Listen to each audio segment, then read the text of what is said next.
I finally got it out of the box, and this is the $7,000 gaming setup. It's 57 inches wide, and I can't even get it all on camera. This thing right here, again, it cost me roughly about 5K, give or take. I bought a couple other things. I got these headphones, which I'm not sure I'm the biggest fan of. Again, these are some Logitech ones. I got the mouse. It's like some G something mouse. And then I got a keyboard as well. The keyboard I like. I paid $1,000 for these. So you heard it right. It's way too expensive. I don't recommend anyone buying this.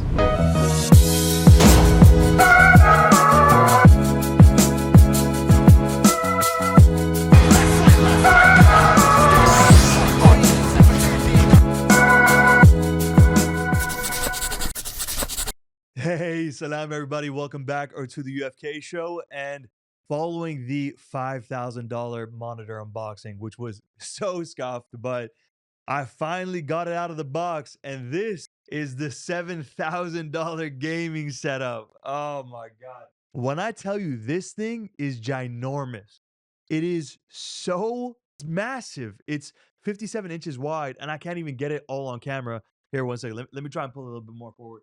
Like, that's the halfway point. If you can even, like, that's the halfway point up until here. And then it doubles to the other side. It's a PS5. It's this ridiculous, I can't even remember what it was called again. It was like the G9 Samsung monitor, 57 inches. And then it's the AirPods Pro Max. That's my $7,000 setup, because this thing right here, again, it cost me roughly about 5K, give or take. I bought a couple other things. I got these headphones, which I'm not sure I'm the biggest fan of. Again, these are some Logitech ones. I got the mouse. It's like some G something mouse. And then I got a keyboard as well. The keyboard I like. I paid $1,000 for these. So you heard it right. It's way too expensive. I don't recommend anyone buying this. And then also $1,000 roughly, give or take, for the PS5, when it was like impossible to even get it as well. It was like, just to even get it, it was such a grind. But I was like, I had to. I was like, I'm not. What am I gonna do? Have like a monitor, like I think not monitor, the PC setup, PC master race. I'm not one of them. I'm not included to the party.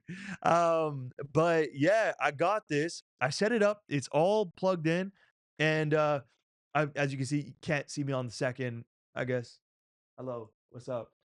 So you kind of see me here, but this is normally I have the camera up here for the third cam, C cam, I guess. But I brought it over here so that way we can actually see just how ridiculously big this is. Where's my PS5 controller? All right. So basically, with the PS5 controller, all I gotta do, and now it turns on. And as you can see, you know what? Maybe I should actually show y'all how it looks when it's off. So, you know what? I actually am going to maybe even jump into my actual thoughts on this. All right. So, this right here is the computer, is the monitor, but it goes from there to literally all the way over here. So, and it's curved. The back, here, let me put it over here. So, that's how it's looking like from the back. This is not worth it. For 5 grand, you can buy so much that I never, again, this is all Canadian dollars here. Like, let's just be real. If I'm paying it in CAD, it's 1 to 1 for me. But like, again, $5,000 is not, it should not be spent on a monitor, one this big, and this, dare I say, useless. I won't lie, this has frustrated me. Yes, it was very plug and play, but there's nothing special about this. Or how about this? Very average. It's very average. I highly recommend anyone who's ever thought about, oh, it looks sick. It's so cool. It's so like aesthetically, it looks insane. It looks like you got this futuristic tech setup, which is kind of why I kind of bought it. Let me move this out of the way a little bit. It's why I bought it, because I wanted to have something that looked dope. But the thing is, I think it's just so much better to have two different monitors and have them side by side and pay literally probably a quarter of the price. You know, you can buy solid monitors for like a couple $100 now. So you just buy two of them, maybe even three. You know, you can buy them 27 inches, you can buy a 32-inch, and you'll get a great deal on it. Same, like, I get it.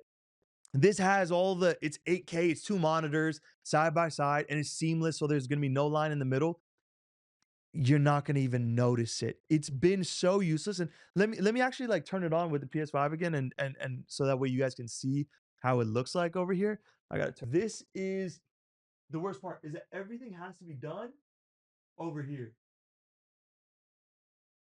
I don't know if that's gonna turn. Okay, so that's it turning on the Odyssey. That's what is the Odyssey G9.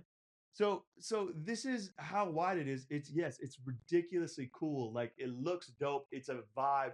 It's an experience. But first of all, you're never gonna play a video game like this. You're never going to play a video game where, like, look at how ridiculous this is. Like, look at how wide Geralt is. I'm stuck. I'm like literally. I know I need to finish it. I'm dying to finish it. The DLCs are supposed to be so good. But like, are you gonna play Apex like on this wide of a screen? Like, it just doesn't make sense. You're never gonna do well. Yeah, it just doesn't work. I got all the Batman collection. This is what I'm really trying to play, Ghost of Tsushima. That's gonna be exciting. Cannot wait to play that. And yeah, it just doesn't like. Look, I'll just literally put on Borderlands.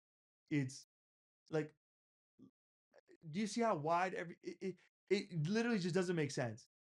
I've I play beforehand, before I got the monitor, I was playing on an 85-inch TV. And yes, that's also insane. It's ridiculously big. But you're on a couch, it's massive, it's wide, you're far away. The experience is okay. It's actually kind of dope.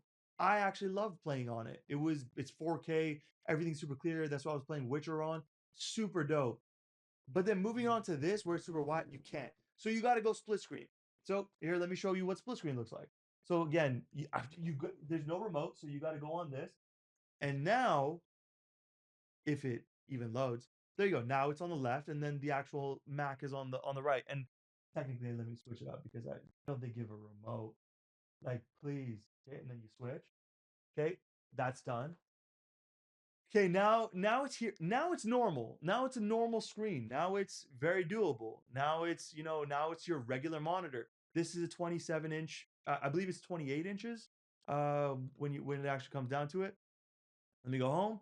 You can see it's normal, and then you have split screen, and you have that. I guess that's distracting, but look, that's normal. That's normal. It's technically two screens. It's seamless. Like this is fully seamless. The screen, that's terrible, but still, that's a vibe. Is it a $5,000 vibe? No, no, no, not at all.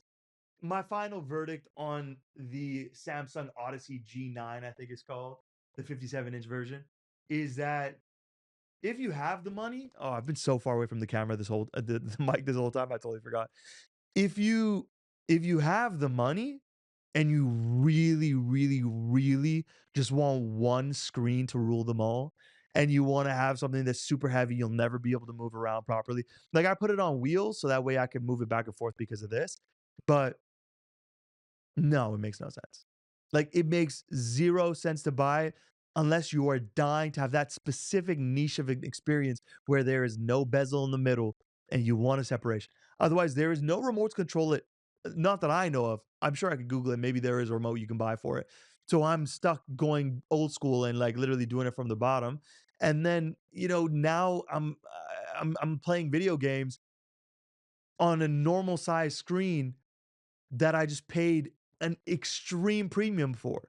So I know it sounds like ungrateful and everything like that, but like this is an honest opinion of it. It's just not worth it. No one should be spending that much money on a monitor that doesn't even give you the features like the flexibility that two separate monitors would. Like if I had two separate monitors, I could easily move them and adjust them exactly how I want it.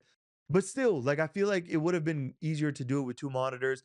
If I wanted to separate it, I could take one upstairs, I could keep one downstairs, I could take one with me when I go traveling. This is never moving. This is never going to go anywhere other than maybe rolling it backward and forward when I want to use both these cameras. Anyways, I'm ranting on for no reason, but I'm kind of just like, why? So, anyways, it's a $7,000 setup because again, I got the PS5 there. This I might as well tell y'all. So, if anyone is interested, if anyone's ever wondered, does the AirPods Max work with a PS5?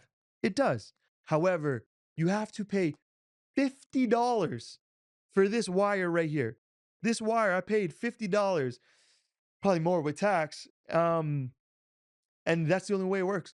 because if you buy it on Amazon, it doesn't connect. Like it actually just doesn't work. You'll plug it in and it thinks that there's a headphone inside. Because again, as you know, if you have a PS5, there is a the input over here. Put in the 3.5 millimeter jack. Then it's lightning cable. Put the lightning cable into the AirPods Max. If it's third party accessory from anywhere, at least in my experience, it has not worked. I bought like 5 different cables, it didn't work. So that was also I've paid way more than $50 then. But then I had to go to Apple Store, buy the actual OG one, got it, and now it works. But for $1,000 headphones, I've said this before in my AirPods Max review, you technically don't need it. If you like the AirPods world and you have the money, it's a dope experience. It's worthwhile. I'd put on the leather ear cups if you like it. But yeah, it's not worth the money in my opinion. However, it is fun though because I have it using this while gaming any story mode game, or technically, I'm not gonna lie, even playing something multiplayer like Apex, for example. I'll pop this on. It's got a mic built in, and it's ready to go. It's perfect. Everything's seamless.